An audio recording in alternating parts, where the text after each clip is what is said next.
안녕하세요. 이혼의 아픔을 이겨내고 행복한 인생을 살아가고 있는 30대 여자입니다. 어렸을 땐 돈을 많이 벌어 좋은 집에서 살고 남들에게 떵떵거리며 사는 삶이 성공한 인생이라고 믿었어요. 막상 어른이 되어보니 그보다 더 성공한 인생은 따로 있더라고요.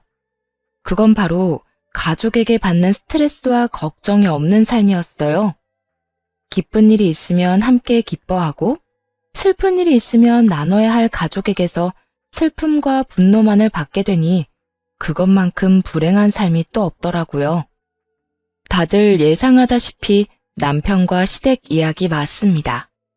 지금은 이혼하여 남남이 되었지만 한때는 저를 힘들게만 하던 가족이었던 사람들의 이야기 한번 들어보실래요? 저와 남편은 엄마 친구의 아들과 딸 사이였어요. 엄마와 시모는 한 동네에서 자란 친구 사이였는데 그 때문에 저와 남편도 어릴 때부터 자연스럽게 가깝게 지내게 되었죠. 그러다 15살이 되던 해에 이사를 가면서 잊고 지내는데 우연히 다시 만나 결혼까지 하게 되었습니다. 워낙 오랫동안 알고 지낸 사이라 그런지 결혼 자체는 좋은 분위기에서 진행되었어요.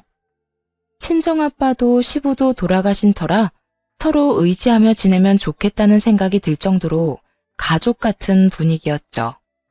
그런데 그게 다 연기였더라고요. 한없이 저를 아껴주던 엄마 친구였던 이모는 시모의 타이틀을 달자마자 혹독한 시모로 변신하여 시집살이를 시키기 시작했거든요.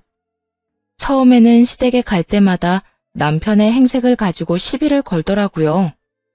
예, 내가 이런 말까진 하지 않으려고 했는데 우리 집에 올 때마다 너는 멀쩡하게 오면서 내 아들 꼴은 저게 뭐니? 너 설마 내 아들 돈까지 다 빼앗아서 용돈도 안 주는 거니? 그렇지 않고서야 내 아들이 저렇게 후줄근하게 다닐 리가 없잖아. 아니에요. 저희 돈 관리 따로 해요. 남편이 그러자고 했고요. 그리고 행색이 저런 건 자다 일어난 그대로 어머님 댁에 와서 그런 거고요.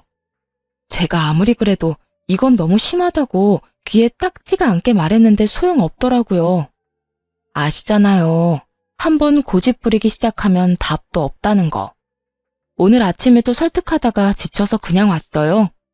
말 나온 김에 어머님이 설득 좀 해주세요. 아무리 차 타고 와서 차 타고 가는 거라고 해도 저런 차림은 아니잖아요. 어떻게 해서든 트집을 잡아보려 했던 시모는 민망한지 급하게 남편 편을 들며 괜히 큰 소리를 치더군요. 뭐 다시 보니 편해 보이고 좋긴 하구나. 너 별거 아닌 걸로 우리 아들 뭐라고 하지 말거라. 알겠어? 내가 어떻게 키운 아들인지 잘 알지? 쥐면 깨지랴 불면 날아가랴 조심 또 조심. 아주 소중하게 키운 내 아들이란 이 말이야. 어릴 때 남편이 말을 안 듣는다고 동네 한가운데서 엉덩이를 눈물 쏙 빠지게 때리던 시모의 모습이 아직도 머릿속에 생생하게 남아있는데 어찌나 귀하게 키운 척을 하는지 어이가 없더군요. 하지만 어쩌겠어요. 그렇다고 하면 그런 줄 알고 그 장단에 맞춰줄 수밖에요. 물론 할 말은 다 하면서 말이에요. 그래도 갑자기 변해버린 시모의 태도에 스트레스가 쌓이는 건 어쩔 수가 없더라고요. 갖은 트집은 다 잡아대니 그 스트레스는 말도 못할 정도였죠. 무엇보다 딱히 잘못한 것도 없는 듯한데 저렇게 못살게 구니 그 이유가 궁금하기도 했습니다. 그렇게 이유 모를 괴롭힘을 당하던 어느 날 시모가 갑자기 변해버린 이유를 알게 되었어요. 그건 바로 시모와 엄마 사이에 있더라고요. 정확히는 시모의 자격지심 때문이었어요. 어느 날은 술에 취한 시모에게 전화가 와 저를 왜 그렇게까지 미워하는지 그 이유를 말해주더라고요. 난 네가 너무 싫다. 크면 클수록 네 엄마를 쏙 닮아가서는 왜 잊고 싶었던 과거를 떠올리게 하는 거야? 왜 너희 모녀는 날 이렇게까지 괴롭히냐니 말이야. 어머님, 그게 무슨 말씀이세요? 저랑 엄마가 어머님을 괴롭히긴 언제 괴롭혔다고 그런 말씀을 하는 거예요. 그게 문제야. 네 엄마나 너나 너희가 주변 사람을 괴롭히고 있다는 사실을 전혀 모르는 게 문제라고. 네 엄마는 나보다 잘난 건 집안 하나밖에 없으면서 잘난 척은 혼자 다 해가며 내 자존심을 얼마나 상하게 한 줄 알긴 알아? 선심 쓰는 척 도와주던 것도 그래. 내가 도와주면 고마워서 눈물이라도 흘릴 줄 알았나 본데 그런 마음은 전혀 생기지도 않았다 이거야. 내가 너희 결혼을 왜 찬성한 줄 알아? 네 엄마랑 똑 닮은 널 내 아래에 두고 그동안 당했던 서러움을 다 풀기 위해서야. 들어보니 시모는 엄마에 대한 자격지심으로 오랜 기간 엄마를 미워한 모양이더라고요. 저에게는 엄마가 시모와 어릴 때부터 함께 자라 자매나 다름이 없다고 늘 이야기했었는데 말이죠. 그제야 시모가 왜 그렇게 저를 못 잡아먹어 안달인지 알았네요. 그 이후 시모는 그 말을 기억하지 못하는 듯 하더군요. 저 역시 굳이 이야기를 꺼내진 않았어요. 시모의 그릇된 마음에서 품게 된 자격지심이라고 해도 가난했던 그 시절 얼마나 엄마가 부럽고 또 질투가 났으면 저런 감정까지 가지게 됐을까 안쓰럽기도 했으니까요. 무엇보다 사랑하는 남편의 엄마이기에 제가 조금 더 참고 넘어가자 했던 것이었어요. 그런데 시모는 점점 더 심하게 괴롭히기 시작했고 그 때문에 처음 먹었던 마음이 사라지는 건 한순간이었죠. 일이란 일은 다 저에게 시키는 것도 모자라 막말까지 서슴없이 하기 시작했으니까요. 남편에게 도움을 구해봤지만 소용없는 짓이었어요. 팔은 안으로 굽는다더니 남편은 그저 시모 편만 들기 바쁘더군요. 당신이 어머님한테 말 좀 잘해주면 안 돼? 무슨 말? 나한테 일 좀 그만 시키라고. 내가 말해봤자 싸움만 될 것 같고. 당신이 중간에서 잘 좀 말해주면 좋잖아. 나 진짜 힘들어서 그래. 우리 엄마가 당신한테 일을 시키면 얼마나 시킨다고 그러냐? 저번 주에는 급한 일 있다고 나 혼자 집에 오래서 갔더니 일주일 동안 먹을 반찬 다 하라고 그랬고 이번 주엔 반찬도 모자라서 대청소까지 하고 왔어. 지난달엔 무슨 날도 아닌데 동네 분들 다 모아서 잔치한다고 나 혼자 음식 다 하느라 몸살까지 났던 거 기억 안 나?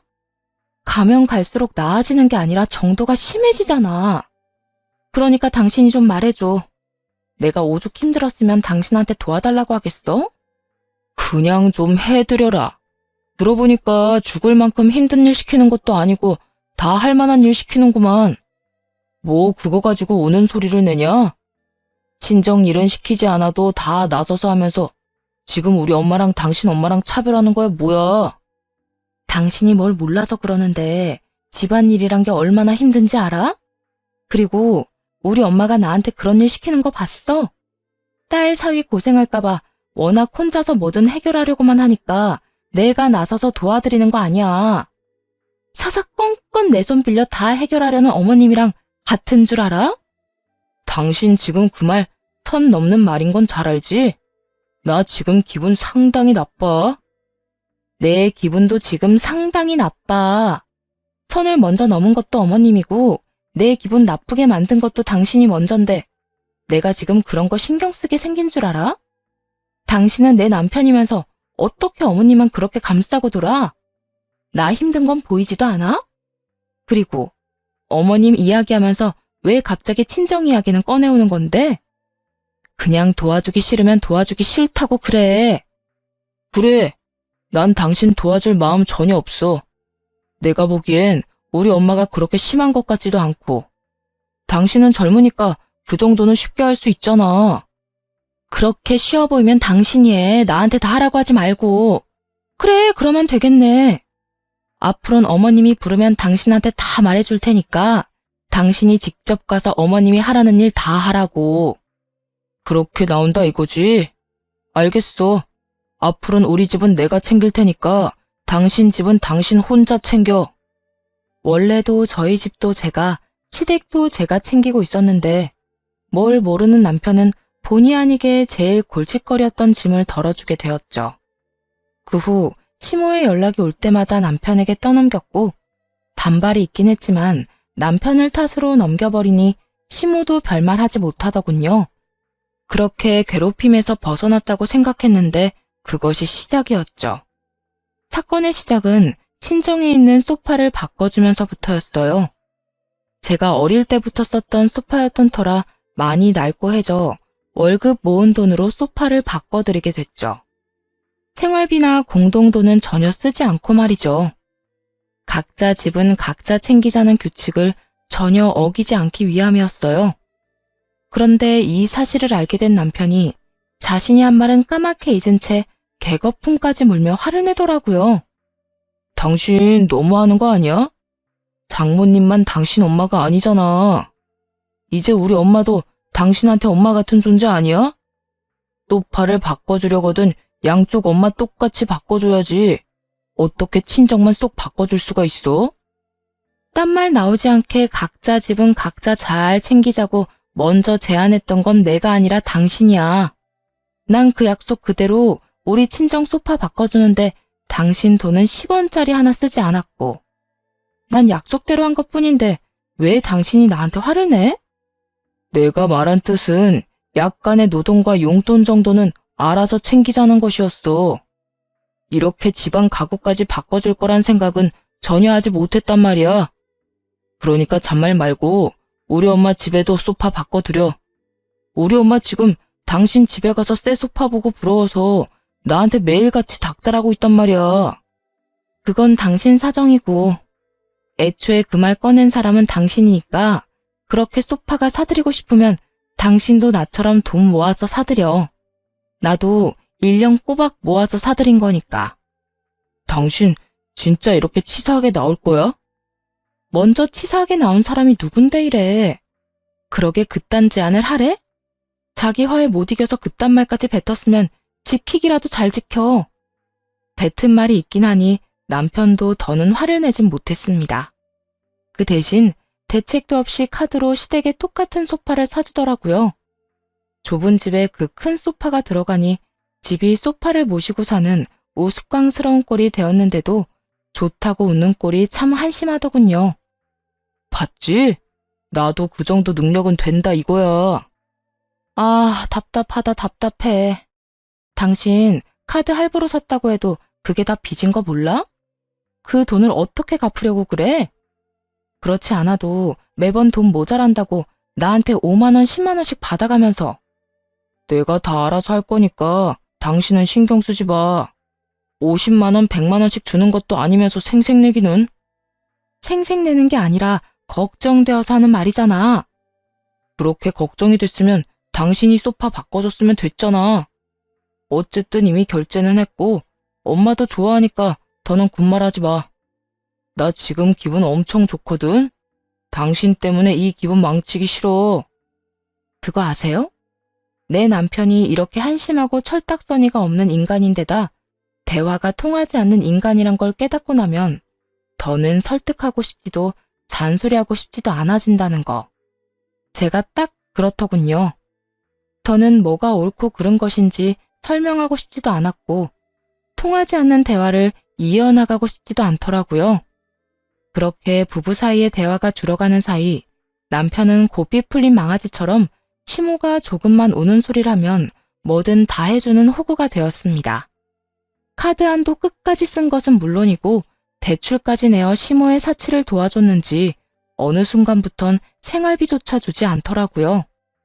결국 그 문제가 또 싸움이 되었고요. 당신 생활비 왜 입금 안 해? 한두 달이야 힘든가 보다 하고 넘어갔지만 석 달째 말도 없이 생활비 안 주는 건 못 참아. 없는 걸 어떻게 해. 카드값에 이것저것 내고 나면 쓸 돈도 없어. 당신은 내가 생활비 내다가 신용불량자라도 되길 바래? 그러게 누가 대책도 없이 어머님 해달라는 거 다 해주라고 했어? 결혼한 사람이 효자 노릇하겠다고 가정엔 최소한의 도리도 안 하겠다는 게 말이나 된다고 생각하냐고. 아 몰라. 난 돈 없으니까 알아서 해. 그렇게 닥달해도 돈 안 나와. 빚 때문에 생활비 한 푼 못 내놓는 주제에 당당하기는 어찌나 당당한지 기가 다 막히더라고요. 화가 난 저는 그날 이후 남편이 집에서 밥 한 톨 못 먹게 했네요. 남편은 밥을 차려주지 않으면 혼자 챙겨 먹을 리 없는 게으른 인간이었고 돈이 없으니 밖에서 사 먹지도 못해 그저 쫄쫄 굶는 신세가 되어버렸던 것입니다. 상황이 그렇게 되니 남편은 시모에게 이런 사실을 알렸고 화가 난 시모가 집으로 찾아와 난동을 부리기 시작했죠. 너 제정신이니? 어떻게 남편을 굶길 수가 있어? 네가 그러고도 결혼한 주부라고 할 수 있는 게야? 주부니까 이러는 거예요. 남편이 생활비를 3달째 주지 않고 있는데 무슨 돈으로 생활을 하며 무슨 돈으로 밥상을 차리겠어요? 그게 무슨 소리야? 잘난 우리 아들이 생활비를 안 주다니. 어디서 그런 말도 안 되는 거짓말을 하는 게야? 아, 그 와중에 어머님께는 아무 말도 안 한 모양이네요. 어머님 그 잘난 아들, 어머님이 우는 소리만 하면 뭐든 다 사주는 바람에 지금 신용불량자 되게 생겼대요. 그래서 생활비도 못 주고 있는 거고요. 이제 속이 시원하세요? 아들한테 이거 사달라 저거 사달라 사치 부리다가 그 아들이 신용불량자 되게 생기니까 속이 시원하시냐고요. 하여튼 전 앞으로도 생활비 한 푼 못 주는 남편한텐 밥상 차려줄 생각 없으니까 아들 굶겨 죽일 거 아니면 아들한테 돈 좀 그만 뜯어내시라고요. 아들이 신용불량자가 된다는 말이 꽤 충격적이긴 했는지 시모는 쫓겨나면서도 내내 말이 없었고 대신 시모에게 상황을 전해들은 남편이 머리 끝까지 화난 상태로 집으로 와 저를 몰아붙이기 시작했죠. 당신이 뭔데 우리 엄마를 이 집에서 내쫓아? 그리고 내 사정은 왜 이야기하고 난리야? 당신 때문에 우리 엄마가 나 걱정하잖아. 이게 뭐야? 돈은 돈대로 쓰고 걱정거리만 안겨주고 말이야. 상황이 이렇게 됐으면 당연히 걱정 정도는 해야지. 당신이 그런 꼴이 된 게 다 어머님 사치 때문인데. 그리고 우리가 이렇게 서로를 못 잡아먹어 안달이 난 것도 다 어머님 탓이잖아. 당신이랑 우리 가정이 이 모양 이 꼴이 났는데 내가 그 정도 말도 못해? 아무리 그래도 난 당신이 우리 엄마한테 함부로 구는 꼴 못 봐. 당장 우리 엄마한테 찾아가서 그딴 식으로 굴어서 죄송하다고 빌어. 뭐? 빌어? 생활비도 제대로 못 내는 주제에 어디서 큰 소리야. 양심이 있어 없어? 지금 빌어야 하는 사람은 내가 아니라 당신이랑 당신 엄마니까 나한테 헛소리할 시간에 당신 빚이나 어떻게 할지 고민해봐. 진짜 신용불량자 되기 전에. 상황이 급하긴 급한지 한동안 남편은 조용하더라고요. 시모의 호구짓도 멈춘 듯 했고 남편은 열심히 카드빚과 대출빚을 갚아나가는 듯 했습니다. 그때까지도 이혼을 생각하진 않았어요. 빚이야 갚으면 되고 이번 일을 계기로 다신 저런 짓을 하지 않고 반성이란 걸 할 거라며 기대 아닌 기대를 했었으니까요. 그런데 그런 기대를 단박에 무너지게 하는 일이 일어났습니다. 그 시작은 엄마가 TV를 바꾸면서였어요.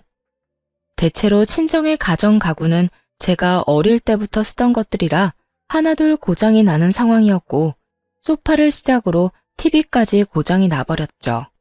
평소에 TV 보는 것이 낙이시던 엄마는 이왕 바꾸는 김에 크고 좋은 TV로 바꾸셨습니다. 그걸 본 시모는 또 시동을 걸기 시작했고 시모의 닥달에 남편이 또 난리를 부리더군요. 장모님께 TV 사줬다는 게 사실이야? 60인치는 그냥 넘는다고 하던데 당신 진짜 너무한다. 나는 빚 갚느라고 등골이 휘는데 그런 돈 있으면 날 도와줘야 할 거 아니야. 그리고 내가 저번에도 말했지? 당신 엄마만 챙기지 말고 우리 엄마도 똑같이 챙겨주라고 했었잖아. 당신이 신불자가 됐든 말든 각자 집은 각자 챙기기로 한 약속은 변함없거든? 그리고 난 TV 바꿔준 적도 없어. 그 TV는 엄마 돈으로 엄마가 산 거라고. 이젠 거짓말까지 하냐? 장모님처럼 검소한 사람이 그렇게 큰 TV를 샀다는 걸 누가 믿어? 못 믿겠으면 우리 엄마한테 직접 물어보든가. 하여튼 난 사준 적도 없으니까 그런 줄 알고 생떼 그만 부려. 생떼라고 했냐? 당신이 제대로 된 생떼를 본 적이 없는 모양인데 이제부터 제대로 보여줄게. 우리 엄마 TV 사줘. 사달라고. 장모님이랑 똑같은 TV 사달라고. 살면서 머리가 지끈한 경험은 그때가 처음이었어요. 아들도 아니고 남편이 때를 부리며 되지도 않은 요구를 하는데 엉덩이를 있는 힘껏 차주고 싶은 심정이었습니다. 시모는 한술 더 떠 난리더군요. 날마다 전화를 해서 TV 타령을 하는 것도 모자라 전화를 받지 않으니 계속 문자를 보내 사람을 귀찮게 했죠. 그러거나 말거나 다시금 두 사람에게 절대 안 된다고 못을 박았지만요. 제가 뭐라고 하든 앵무새처럼 같은 말만 반복하던 두 사람은 웬일인지 순순히 포기한 듯 했어요. 그런데 그건 착각이었죠. 집으로 돌아가니 TV가 사라지고 없었으니 말이에요. 여보, TV 어디 갔어? 설마, 아니지? 아니긴 뭐가 아냐. 당신이 안 사준다고 해서 그냥 우리 집 TV 엄마네 줘버렸어. 어차피 우린 TV도 잘 안 보는데 잘 보는 집에 주면 서로 이득이잖아. 우린 돈도 아끼고 공간만 차지하던 물건 사라져서 좋고 엄마는 큰 TV 생겨서 좋고 말이야. 이런 걸 보고 일석이조라고 하는 건가? 만족스럽다는 듯 웃는 남편을 보며 그때서야 혼란스러웠던 마음이 정리가 되더라고요. 이 남자는 답이 없다고 말입니다. 비로소 이혼 결심이 선 저는 남편과 사는 1분 1초가 아까워졌고 그 자리에서 바로 이혼을 통보했네요. 당신이 이렇게까지 구니까 이제야 결심이 서네. 우리 이혼하자. 뭐? 난 시댁이라면 정신 못 차리고 집안 살림까지 가져다 바치는 남자랑 더는 살고 싶지 않아. 그러니까 효도를 하려거든 나한테 피해주지 말고 혼자 해. 나랑 깔끔하게 이혼하고 말이야. 당신이 그런 식으로 나오면 내가 겁이라도 먹을 줄 아나 본데 나 겁 하나도 안 나거든. 이혼하면 남자보다 여자가 더 손해인 거 몰라? 그래, 이혼하자. 나도 당신 같은 여자 질리던 참이었어. 그래? 잘 됐네. 이왕 말 나온 김에 당장 짐 싸서 나가. 당신도 잘 알고는 있지? 이 집, 우리 집에서 해준 내 집이라는 거. 그래, 더럽고 치사해서 나간다 나가. 그렇게 남편은 짐을 싸 집을 나가버렸고 바로 다음날 시모에게서 연락이 와 식당으로 부르더군요. 할 말이 있다면서 말이죠. 생각 없는 남편을 대신해 더 생각이 없는 시모가 나서 단판을 지으려는 줄 알고 식당으로 갔더니 글쎄 그곳엔 시모와 엄마를 포함해 친구분들이 다 모여 있더라고요. 그것도 기가 막힌데 시모는 당당한 태도로 이렇게 말하더군요. 우리 아들이 너랑 이혼한다고 어젯밤에 우리 집에 왔더구나. 너도 잘 알지? 이혼은 남자보다 여자한테 더 흠이 된다는 거.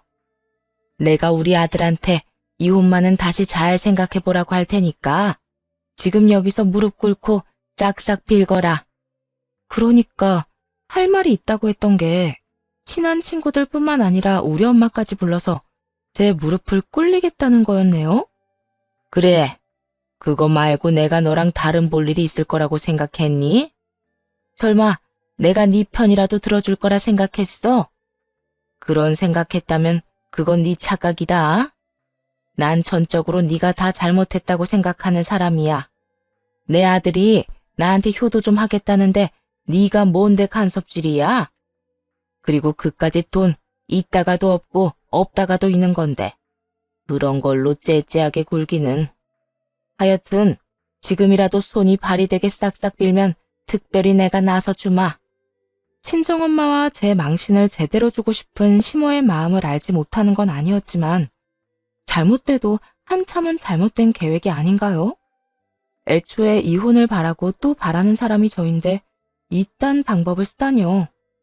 거기에다 엄마의 화까지 돋우게 되었으니 저보다는 시모가 큰일 난 상황이었습니다. 그럴 필요 없이 그냥 깔끔하게 이혼할게요.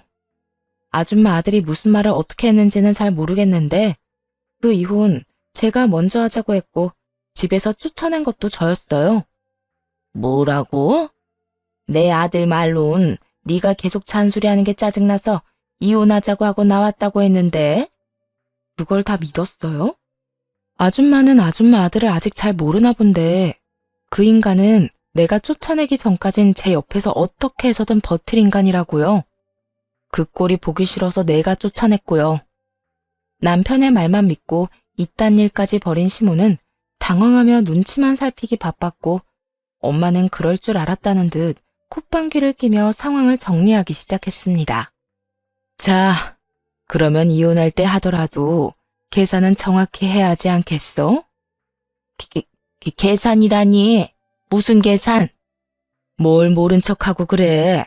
미호가, 너 나한테 빌린 돈 있잖아. 1,000만 원. 애들 결혼하던 해에 돈 없어서 아들한테 너무 미안하다고 나한테 빌린 1,000만 원. 지금까지 한 푼도 안 갚은 거 알고는 있지? 이때까지야 한 가족이라고 생각했으니까 돌려받을 생각도 안 했는데 이젠 가족도 아닌데 받아야 하지 않겠어? 나라고 땅을 파서 돈이 마구잡이로 나오는 것도 아닌데. 돈 이야기가 나오자 시모는 전혀 예상도 못했다는 반응을 보이더라고요. 당당한 표정도 온데간데 없이 사라졌고요. 갑자기 그런 큰 돈이 어딨어? 아직 놀라긴 이르다 친구야. 네 아들도 나한테 돈 빌려갔어. 2,000만 원. 카드값이랑 대출 낸 이자도 못 갚고 있다고 계속 우는 소리를 하길래 내 딸 고생시키지 말라고 빌려줬더니 그 은혜를 이딴 식으로 갚아? 한 푼도 빼지 않고 다 받아낼 테니까 그런 줄 알아. 뒤늦게 한 사실인데 남편은 저 몰래 진 빚이 더 있었고 그 빚이 감당이 안 되니 엄마에게까지 돈을 빌렸다고 하더군요. 물론 그 빚도 시모의 병원비, 생활비, 용돈에 사치비까지 감당하느라 생긴 것이었고요. 시모는 형편은 되지도 않으면서 그 지독한 자격지심 때문에 엄마가 사는 건 모조리 다 아들에게 요구해 가졌던 모양이었죠. 대단하지 않나요? 저에게 돈 한 푼 쓰지 않아 놓고선 제 핑계를 대며 돈까지 받아간 남편 놈이 말이에요. 집안에 사기꾼을 두고도 몰랐구나 하는 참담한 기분이 들었죠. 가만히 고개만 숙이고 있던 시모는 도저히 해결책이 보이지 않았는지 저에게 꿇으 하던 무릎을 본인이 꿇고 엄마에게 빌기 시작하더군요. 정인아, 그러지 말고 다시 한번 생각해주면 안 될까? 우리가 1, 2년 친구도 아니고 어릴 때부터 친구잖아. 친구 좋다는 게 뭐야? 어릴 때 실수 한 번쯤은 눈 감아주고 넘어가는 게 진정한 친구 아니겠어? 그렇게 소중한 친구 딸한테 이렇게 많은 사람을 불러놓고 무릎까지 꿇으라고 했니? 적어도 친구였다면 나한테 먼저 이 문제에 대해서 상의했어야지. 이딴 식으로 내 딸하고 날 망신 줄 생각 따위 하지 말고 말이야. 내가 다 잘못했어. 진심이야. 내가 다른 사람도 아닌 너랑 네 딸한테 그런 식으로 굴면 안 되는 거였는데.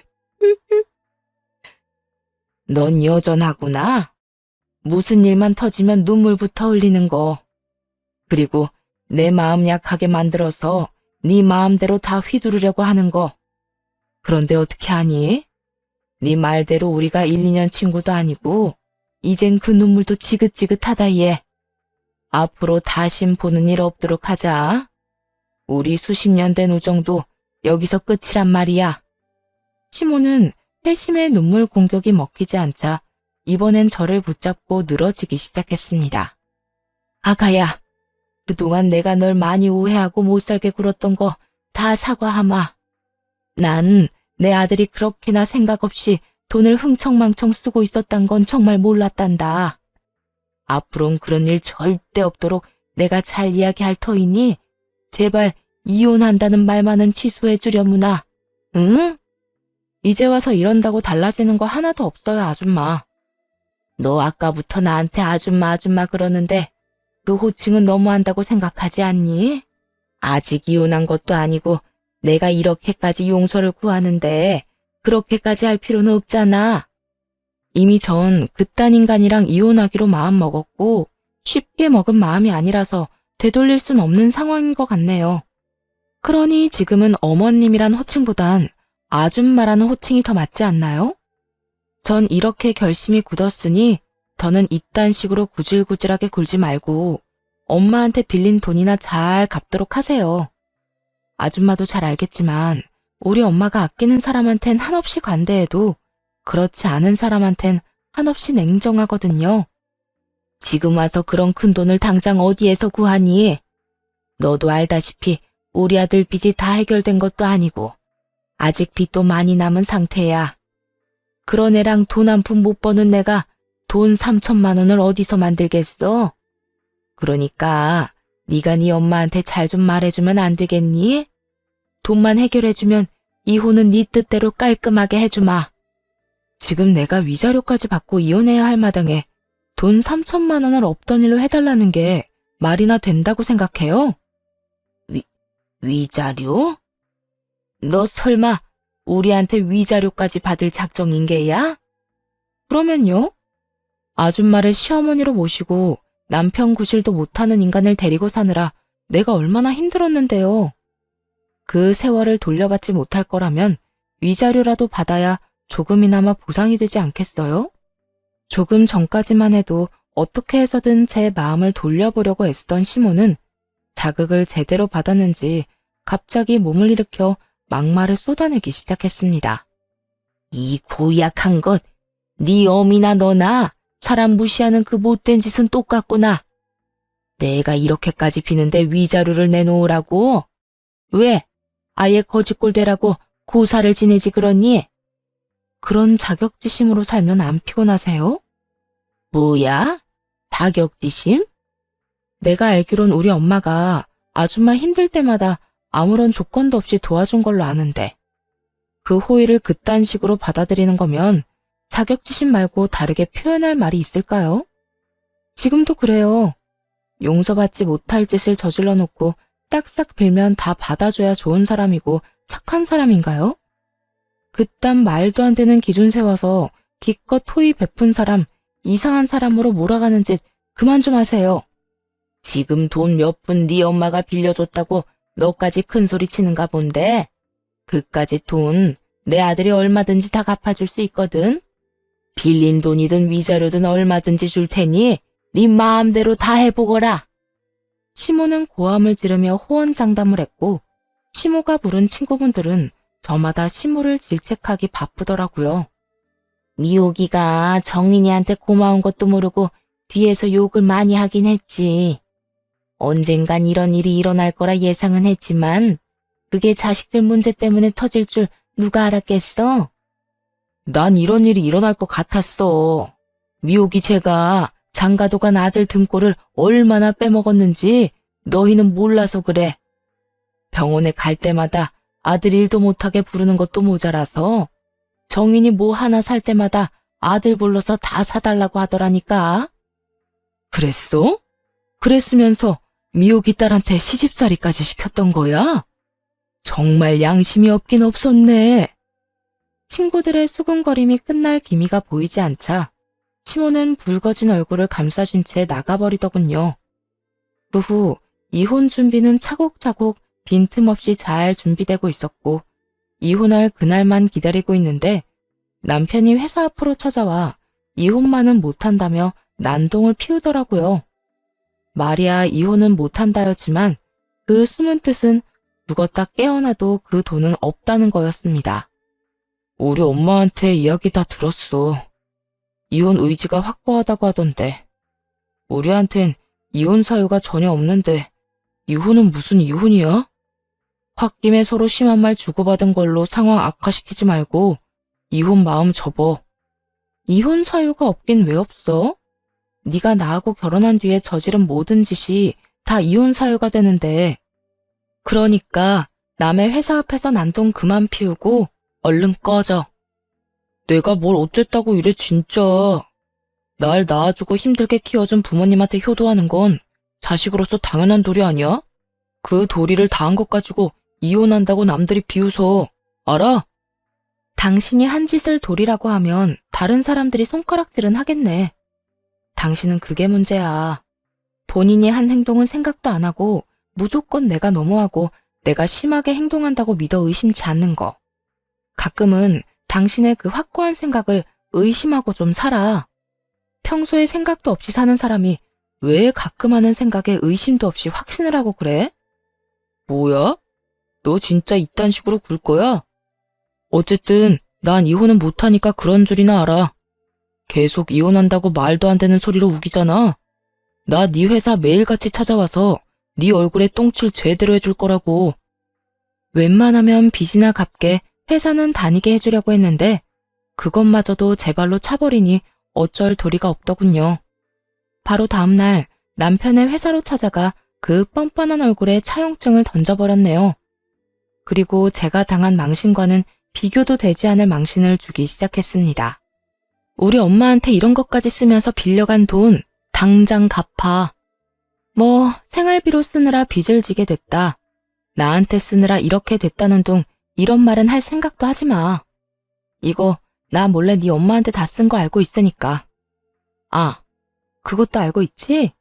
네 엄마도 너랑 나랑 결혼할 때 돈 빌려간 거. 그렇게 자식된 돌이 따졌으니 그 빚도 당연히 네가 갚을 거지? 이 돈 안 갚으면 이자까지 쳐서 받아낼 테니 그런 줄 알아. 당신 미쳤어? 여기 내 회사야. 회사까지 찾아와서 이러면 앞으로 내 회사 생활은 어쩌라는 거야?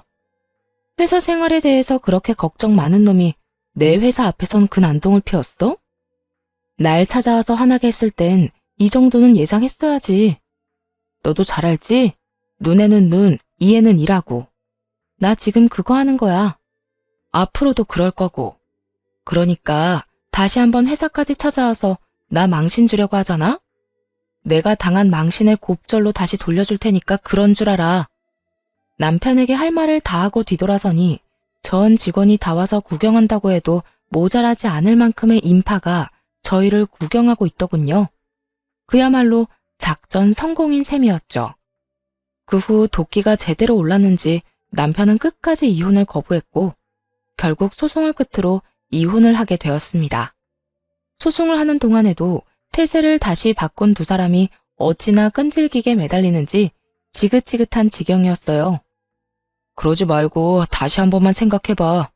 홧김에 이혼했다가 당신도 후회할 거라고. 그래 아가야. 그때 식당에선 내가 말이 너무 심했어. 나도 너무 화가 나서 말이 그렇게 나갔던 것뿐이지 그게 다 진심이 아니었단다. 그러니까 앙금이 남았다면 다 풀고 지금이라도 없던 일로 하고 예전으로 되돌릴 순 없겠니? 네, 전혀 그럴 생각이 없어요. 전 이 소송이 1년이 걸리든 2년이 걸리든 반드시 이혼할 거고 엄마가 빌려준 돈을 비롯해 두 사람에게 위자료까지 꼭 받아낼 거라고요.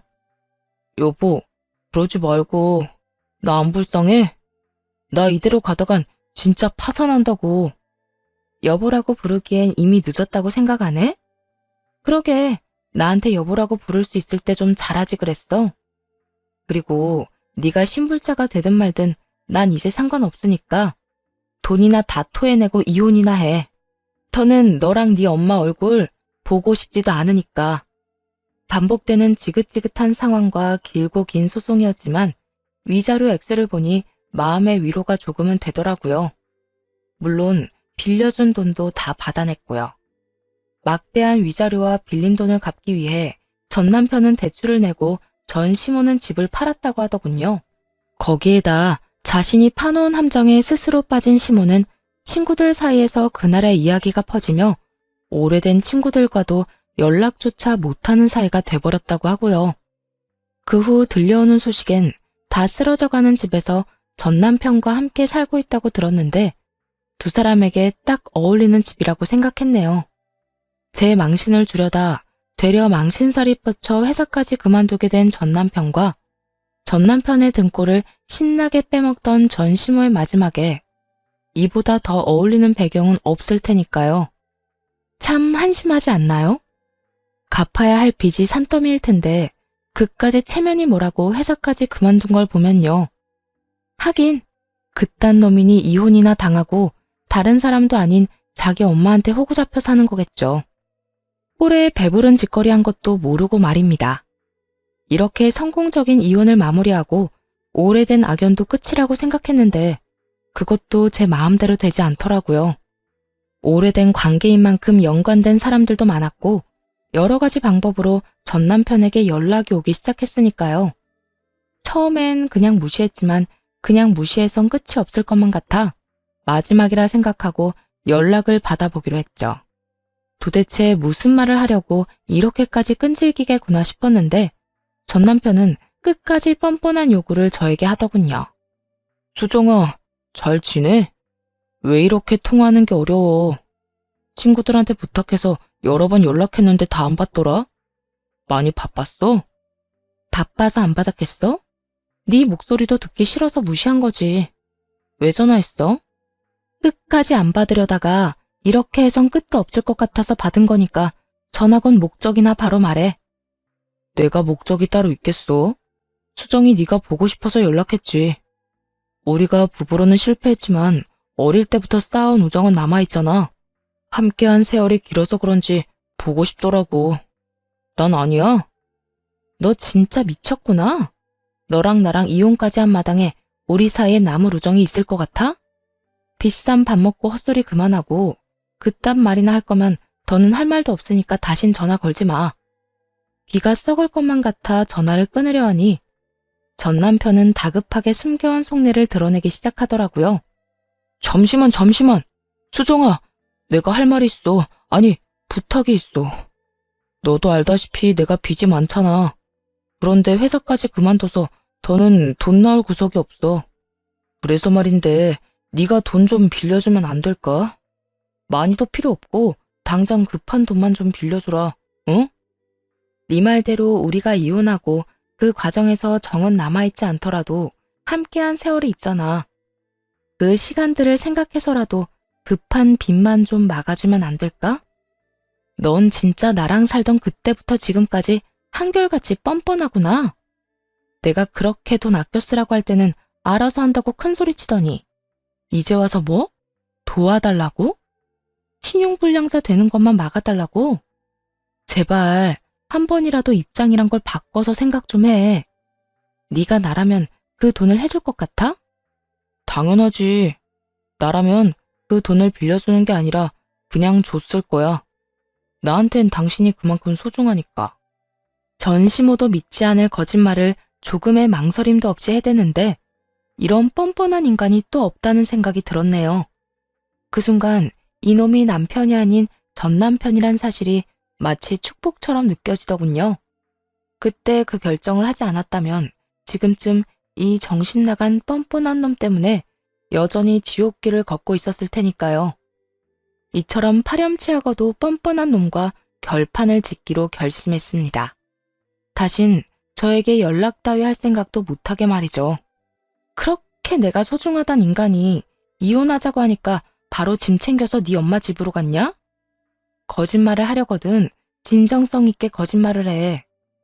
어디서 그 되지도 않을 거짓말로 날 우롱하려고 들어? 거짓말이라니. 난 진심이라니까. 내가 당신한테 어떤 이미지인지 나도 잘 아는데 이번만큼 날 좀 믿어. 이번만큼은 난 널 못 믿으니까 진심 타령은 네 엄마 붙잡거나 하고 나한테 다신 그딴 말도 하지 마. 넌 친구도 없어? 나한테 연락 닿게 해달라고 부탁한 친구한테 돈이나 빌리지. 이게 뭐야? 이혼한 전 부인한테 돈 빌리는 거 자존심도 안 상하니? 걔들도 돈이 없다고 하니까 그렇지. 내가 오죽하면 너한테 돈을 빌려달라고 하겠어? 좋은 소리 못 들을 거 뻔히 아는데도 수정이 너밖에 답이 없는 걸 어떡해. 난 정답이 아니라 오답이니까 다른 데서 알아봐. 그러지 말고 다신 연락도 안 할 테니까 대신 돈이라도 좀 빌려줘. 부탁이야. 싫다고 했잖아. 지나가는 똥개한테 말해도 이것보단 잘 알아듣겠네. 어차피 답은 정해져 있고 돈도 못 빌리는데 욕만 더 먹고 싶은 게 아니라면 더는 구질구질하게 굴지 말고 전화 끊어. 다신 나한테 연락도 하지 말고 말이야. 뻔뻔하게 구는 것도 모자라 구질구질하기까지 하던 전 남편과 연락은 그것이 마지막이었습니다. 혹시 몰라 친구들에게 문자를 돌려 그런 부탁 들어주지 말라고 미리 언지를 주기도 했고 모르는 번호는 죄다 차단을 해버리거나 무시를 해버렸으니 연락이 닿을 길이 없었죠. 그렇게 4년이 지났고 요즘 전 엄마와 함께 지내고 있습니다. 신혼집으로 샀던 집은 팔았고 그 돈은 다시 엄마에게 돌려드렸어요. 처음엔 저보다 엄마가 상심이 크신 상태였어요. 딸이 이혼한 것도 모자라 오래된 친구까지 그런 이유로 잃게 되었으니 상실감과 회의감이 동시에 몰아쳤을 거예요. 그래도 세월이 약이라고 그 좋지 않은 감정들도 시간이 흐르니 무뎌지고 작아져 이젠 많이 좋아진 상태세요. 그리고 전 여전히 회사 생활을 열심히 하며 연애를 하고 있습니다. 연애 2년 차인 제 남자친구는 소개팅으로 만난 남자로 저보다는 2살이 많고 사업을 하고 있는 사람이에요. 한 번의 실패로 인해 믿음과 신뢰가 무너진 저에게 끊임없이 믿음과 신뢰를 쌓아준 사람이기도 하죠. 최근 들어 결혼 이야기가 나오는데 한 번 더 용기를 내보려고 합니다. 가장 걱정이었던 예비 시부모님들도 좋은 분들이시지만 무엇보다 지금 저 남자를 놓치면 나중에 크게 후회할 것만 같은 예감이 들어서요. 이제는 과거를 회상하며 뒤돌아보는 짓은 그만하고 앞만 보며 행복하게 살아가 보려고 합니다. 이혼한 경험을 바탕으로 똑같은 실수는 하지 않도록 노력하겠지만 과거에 사로잡혀 아무것도 하지 않는 멍청한 짓은 하지 않으려고요. 새로운 출발. 다들 응원해 주실 거죠? 이혼을 하며 모든 순간이 행복했던 건 아니었어요. 때론 제 젊은 시절이 안타깝기도 했고 첫 단추를 잘못 끼워 이런 결과가 일어나게 된 것은 아닐까 그런 생각도 한 적 있었습니다. 이혼이란 그만큼 크게 영향을 미쳤지만 끝이 나지 않을 것만 같던 구렁텅이에서 벗어나고 나니 새로운 세상이 저를 기다리고 있더라고요. 사연 처음에 드렸던 말 기억들 하시나요? 다른 사람도 아닌 가족에게 받는 스트레스와 걱정 없는 삶이 좋은 인생이라고 했던 말이요. 지금은 그런 인생을 살고 있어 참 행복합니다. 물론 더는 자책하거나 후회하지도 않고요. 혹시 지금 이혼을 해서 저와 같은 마음으로 하루하루를 보내고 계신 분이 있으실까요? 그렇다면 감히 한마디 드리고 싶어요. 남들이 이야기하는 것처럼 이혼 별거 아닌 게 아니에요. 한때는 너무나도 사랑했던 사람과 다시는 보고 싶지 않은 원수가 되어 헤어지는 건데 어떻게 별것일 수가 있겠어요. 하지만 그 엄청난 일을 견뎌내고 또 이겨내고 나면 여러분께도 새로운 세상이 열릴 거예요. 그것이 재혼이 되든 자유가 되든 어떤 형태로든 말이에요. 그러니 부디 다시 일어서서 자신에게 주어진 행복을 놓치지 말아요, 우리. 이제